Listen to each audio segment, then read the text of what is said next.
Muy buen día, queridos amigos y hermanos. Sea usted bienvenido una vez más a su programa La Voz del Pastor. Le invito por favor que abra su Biblia conmigo allá en la carta del apóstol Pablo a los Efesios, capítulo 4, y vamos a leer los versículos 11 y 12. Efesios capítulo 4, versículos 11 y 12. Dice la palabra de Dios así: y él mismo constituyó a unos apóstoles, a otros profetas, a otros evangelistas, a otros pastores y maestros, a fin de perfeccionar a los santos para la obra del ministerio, para la edificación del cuerpo de Cristo. Este pasaje que acabamos de leer, encontramos algunos aspectos importantes para la iglesia y el apóstol Pablo pone de relieve por lo menos tres cosas que sobresalen en esta porción. La primera es que no todos los líderes espirituales van a ser iguales, y allí se nos da en el versículo 11 la descripción que diferencia a los líderes espirituales. No todos los líderes espirituales van a ser iguales. La segunda cosa para la iglesia que nos dice este pasaje es que cada uno es dotado por Dios con diferentes dones, diferentes personalidades, diferentes experiencias, etc. Eso es lo que resalta del pasaje. La diversidad de dones. Pero en tercer lugar, este pasaje nos revela que tantos los unos como los otros, a pesar de sus diferentes dones, todos tenemos la misma tarea para cumplir. ¿Cuál es esa tarea? La tarea de perfeccionar a todos los santos. Perfeccionar a todos los santos. Es decir, perfeccionar a todos los cristianos, perfeccionar a todos los creyentes. En algunas versiones de la Biblia, la palabra perfeccionar se traduce como capacitar. Y esta es la idea que corresponde cuando Pablo en 2 Timoteo 3:16 dice: a fin de que el hombre de Dios sea perfecto, o sea, sea capacitado, enteramente preparado para toda buena obra, a fin de que el hombre de Dios sea capacitado, perfecto, enteramente preparado para toda buena obra. Lo que el apóstol Pablo nos está diciendo en este pasaje es que la capacitación que se nos manda a dar tiene como propósito, pues sumamente un propósito práctico, que es el de perfeccionar a los santos con un propósito que es para la obra del ministerio, para la edificación del cuerpo de Cristo. Lo repito, se trata de perfeccionar a los santos para la obra del ministerio, para la edificación del cuerpo de Cristo. En pocas palabras, la obra del ministerio es tarea más de los santos que de los pastores. Lo repito, la obra del ministerio es tarea más de los creyentes que de los pastores. Viéndose que la capacitación es para la obra del ministerio, se brindan espacios, oportunidades y libertad para llevar a cabo el verdadero ministerio, afectando la vida de personas con la aplicación sana y práctica de la palabra de Dios. Y no solo sirviendo en tareas de mantenimiento dentro de la organización. ¿Por qué? Porque la obra del ministerio es tarea más de los santos que de los pastores. Por eso dice, los líderes de la iglesia tienen que perfeccionar, capacitar a los santos para la obra del ministerio. Dios quiere, Dios desea, Dios estableció en su palabra que la obra del ministerio no solo sea una obra que sea llevada a cabo por los líderes de la iglesia, sino que los líderes de la iglesia para que no lleven a cabo solos la obra del ministerio, debemos capacitar, debemos perfeccionar a los creyentes de la congregación para que hagan, con nosotros, desde luego, para que hagan la obra del ministerio. Por eso decimos que la obra del ministerio es tarea más de los santos que de los profetas. En segundo lugar, este pasaje nos dice también que todos los cristianos necesitan ser capacitados. Todos los creyentes necesitan ser capacitados. Mire, Satanás ha engañado a muchos creyentes, a muchas iglesias, poniendo en sus mentes una falacia como la siguiente: que el ministerio o la obra del ministerio es solo para un pequeño grupo de expertos y profesionales con títulos como pastores, misioneros, evangelistas, etc. Y que los demás nunca podrán ser usados grandemente por Dios. ¿Sabe, amigo, hermano? Esta es la falsedad vivida dentro de muchas congregaciones hoy en día. Pero la verdad es que todo lo podemos en Cristo, que nos fortalece. Y la enseñanza y el ejemplo que Jesucristo nos dio fue que todos fuesen siervos y ministros a todos. Por lo tanto, todos deben recibir la capacitación para la obra del ministerio. ¿Cómo dice el texto? Perfecciona a los santos para la obra del ministerio. Perfecciona a los santos, a todos, a todos. Tu trabajo como pastor, como líder de la iglesia, tu trabajo es a todos los cristianos, capacítalos. A todos. A todos. No importa quién sea, a todos capacítalos. Y número 3, este pasaje, el versículo 12 particularmente de Efesios 4, nos enseña que capacitar a los cristianos, escuche esto, capacitar a los cristianos dará paso a la edificación y el crecimiento de la iglesia. Todos los siervos, todos los líderes en la iglesia, todos los que hemos sido llamados por Dios al ministerio, todos queremos que la iglesia del Señor sea edificada. Y todos queremos y anhelamos que la iglesia del Señor crezca y crezca y crezca y siga creciendo la iglesia. Pero para poder llegar a que la iglesia sea edificada y para poder llegar a ver el crecimiento de la iglesia, necesitamos hacer lo que dice el versículo 12. Perfeccionar, capacitar a los santos. Perfeccionar, capacitar a los creyentes, a todos los creyentes. Porque si lo hacemos, dice el versículo 12, perfecciona a los santos para la obra del ministerio, para la edificación del cuerpo de Cristo.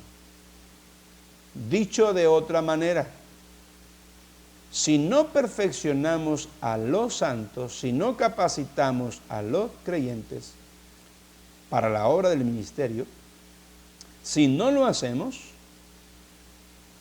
difícilmente podremos ver una iglesia edificada y creciente delante de Dios. Si no estamos perfeccionando a los santos para la obra del ministerio, difícilmente veremos la edificación y el crecimiento del cuerpo de Cristo.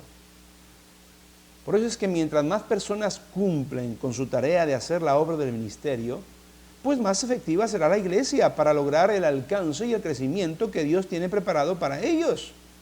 Porque un grupo pequeño de pastores, evangelistas, maestros, etcétera, nunca podrán tener el impacto que un grupo grande, un batallón de personas infiltradas puedan tener el impacto en cada área de la sociedad.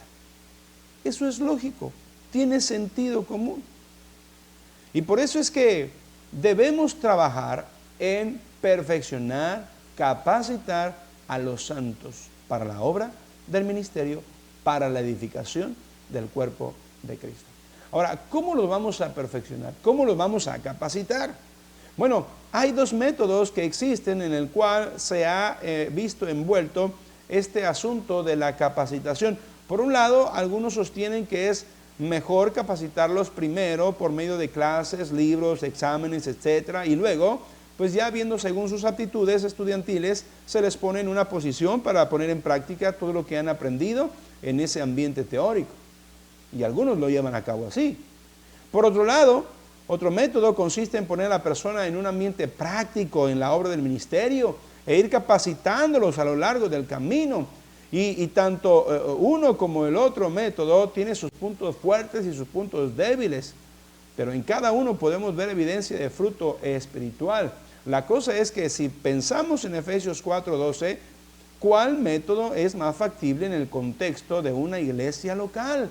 ¿Y cómo podemos hacerlo? Bueno, para esto vamos a continuar con el mensaje que en el programa anterior, en la entrega anterior, iniciamos bajo el tema Cada cristiano un ministro. Y empezamos a estudiar la vida de Pedro, quien fue escogido por Dios como el apóstol Pedro, a quien Jesús llamó como el apóstol Pedro, o uno de los 12 apóstoles. Y hablamos que en la vida de Pedro encontramos 4 etapas que él atravesó. Y estas 4 etapas nos deben servir a nosotros, que vamos a capacitar a personas para la obra del ministerio, o que nosotros mismos vamos a ser capacitados debidamente, para que podamos ver que estas etapas comienzan con un desafío, con una pregunta que nos hace el Señor, que cada etapa tiene sus lecciones y que cada etapa va formando parte del crecimiento, del desarrollo, de la edificación de cada uno de los santos, de los cristianos. Y ya hablamos de las primeras 2 etapas en la vida de Pedro. La primera fue la etapa de las nuevas relaciones, cuando en Mateo 4:18 al 20 nos enseña cómo el Señor Jesús le invitó para que Pedro le siguiera, dejara de ser pescador de peces y fuera a ser un pescador de hombres. Y tal invitación comenzó entonces en la vida de Pedro una nueva relación con su Señor y Salvador Jesucristo. Y no solo con él, sino también con los otros que estaban siguiendo a Jesús. Pero en segundo lugar, hablamos de la otra etapa, que es la etapa de la nueva identidad, donde en Mateo capítulo 16, versículo del 13 al 16, nos muestra cómo después de un tiempo en que los discípulos andaban con Jesús, día y noche, Jesús les preguntó, bueno, ¿y vosotros, para vosotros, quién soy yo? ¿Vosotros quién decís que soy yo? Y es interesante que haya hecho esta pregunta, porque es la identificación, la identidad que en esta etapa el Señor Jesús espera que cada santo, que cada creyente, que cada cristiano tenga con su Salvador. Porque una cosa es estar entre el grupo de personas que siguen a Jesús, y otra cosa muy distinta es manifestarse o identificarse públicamente como un seguidor de Jesús. Son cosas muy diferentes. Y en esta etapa de la nueva identidad es donde el creyente decide que quiere ser un participante activo de la vida de la iglesia. Decide también obedecer al Señor en la ordenanza del bautismo bíblico como testimonio de su nueva fe, de su nueva identidad con Jesucristo, con los creyentes y los seguidores de Jesús. Y en esta etapa de la nueva identidad, la persona, el creyente, decide comprometerse a ser un fiel seguidor de Jesús y a dar testimonio de su fe en Él ante los demás. En esta etapa dijimos que este creyente debe empezar a involucrarse, a servir con los otros que ya están ministrando en la iglesia, y que es muy importante, ¿verdad?, que todos puedan dar un buen testimonio, un buen ejemplo para estos que vienen detrás y que se van sumando a esta congregación. Bien, Vamos a ver las últimas dos etapas en la vida de Pedro. Ya dejamos la etapa de las nuevas relaciones, ya hablamos de la etapa de la nueva identidad, pero en tercer lugar también está la etapa del nuevo propósito. Y vamos a Juan capítulo 21 para leer los versículos del 15 al 17. Juan capítulo 21 del versículo 15 al 17 dice así: Cuando hubieron comido, Jesús dijo a Simón Pedro: Simón, hijo de Jonás, ¿me amas más que estos? Le respondió: Sí, Señor, tú sabes que te amo. Jesús le dijo: apacienta mis corderos.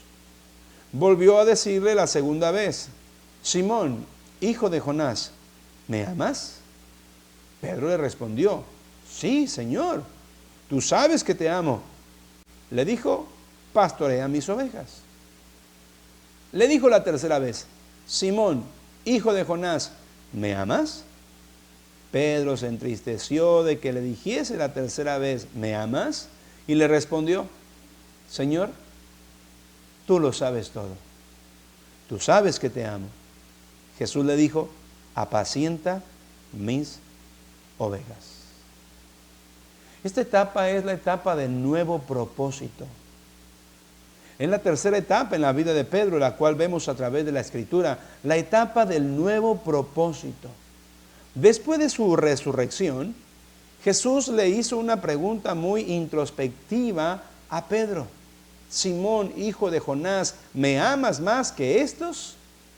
¿Sabe? En el contexto de la pregunta, teniendo en cuenta que Pedro le había negado 3 veces, toma más importancia la respuesta que Pedro fuera a darle.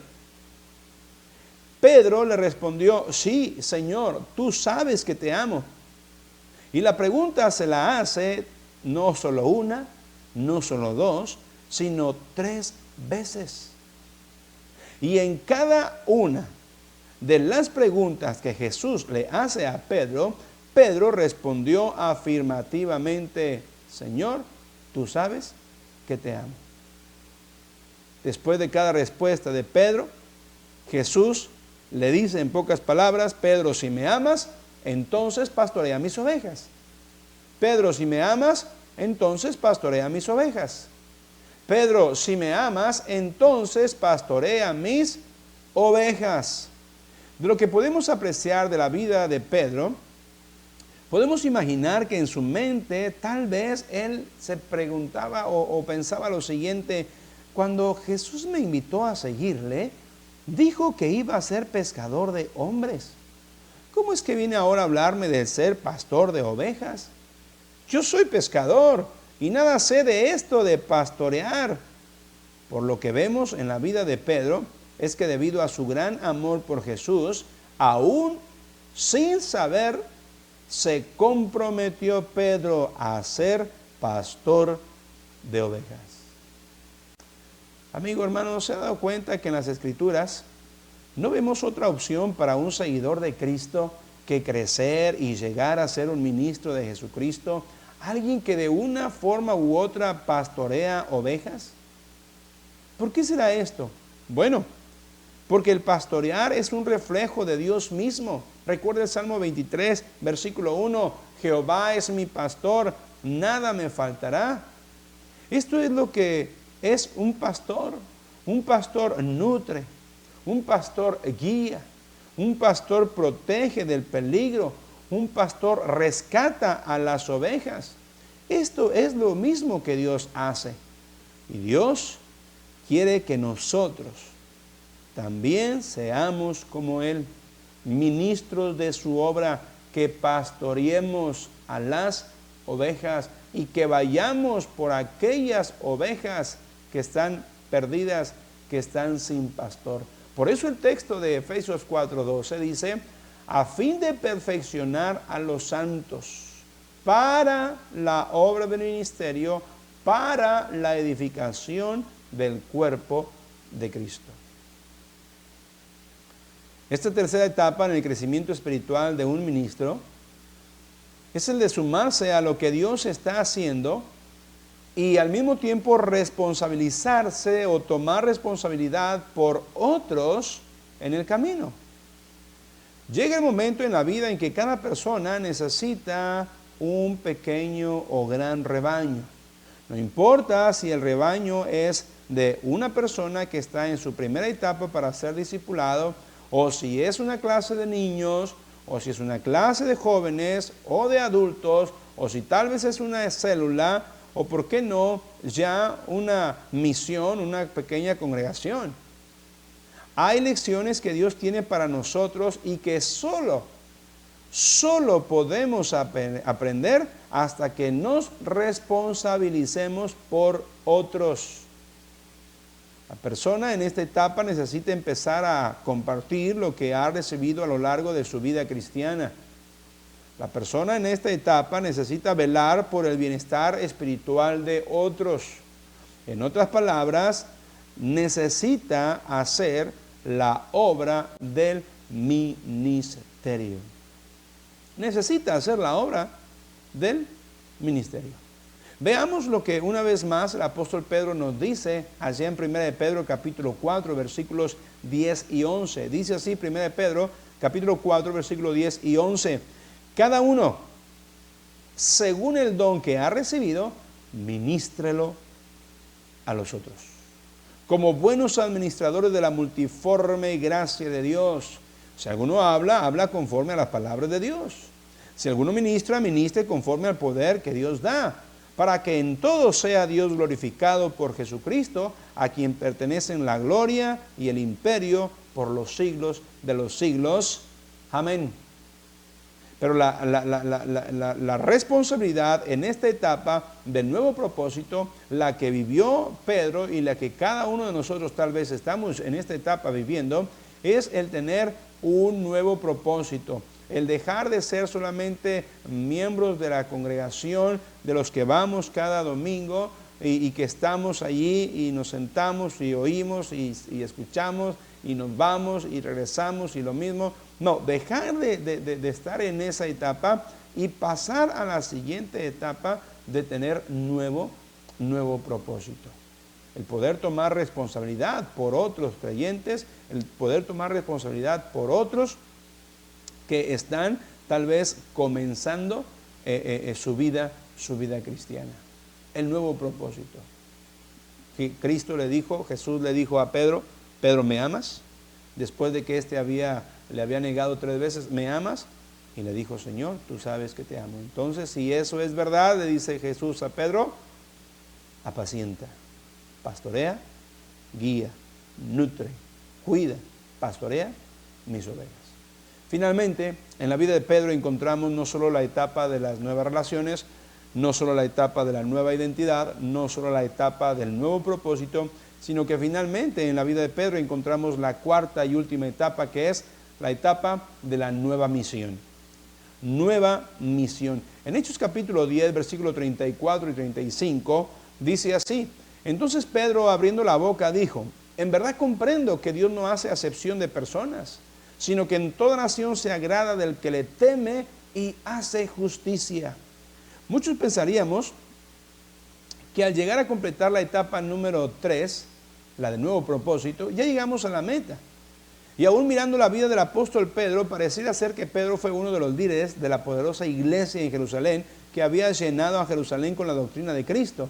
Pero en el desarrollo del apóstol Pedro, como en el desarrollo de cada uno de nosotros, para Dios esa no es la última etapa. La etapa número 4 es la etapa de la nueva misión.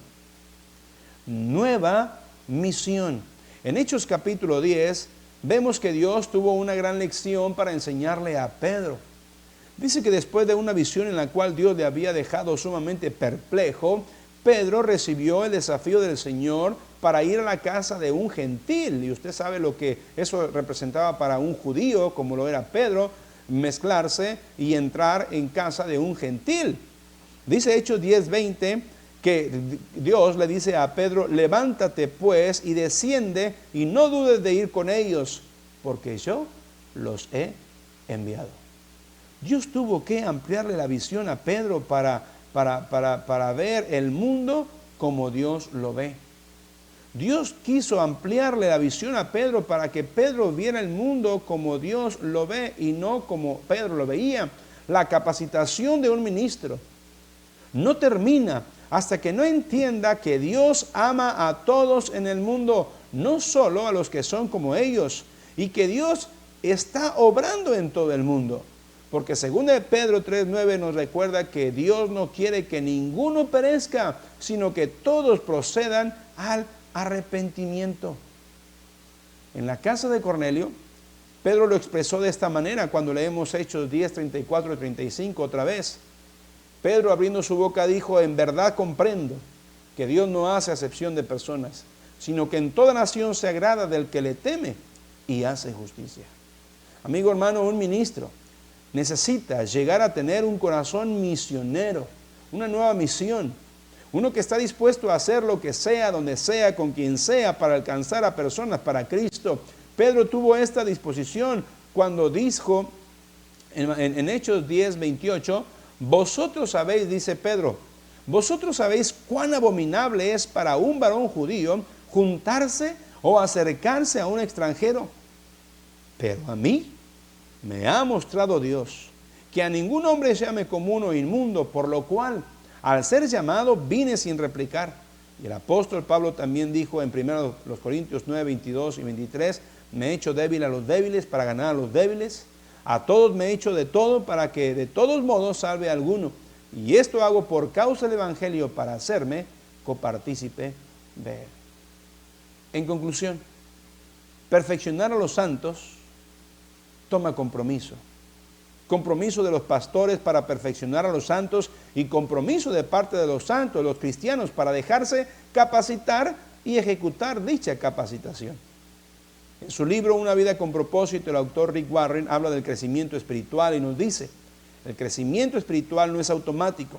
El crecimiento espiritual no depende de los años de cristiano.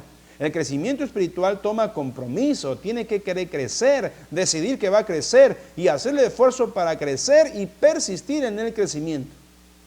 Lo mismo se puede decir de la capacitación para que cada cristiano sea un ministro. Recuerde, amigo, hermano, la capacitación de un ministro no es automática. Toma compromiso intencional y como pastores sabemos que no es tarea fácil, pero es una tarea bendecida que produce fruto en la vida de las personas y en el crecimiento del cuerpo de Cristo para la honra y la gloria de Dios. Que Dios les bendiga.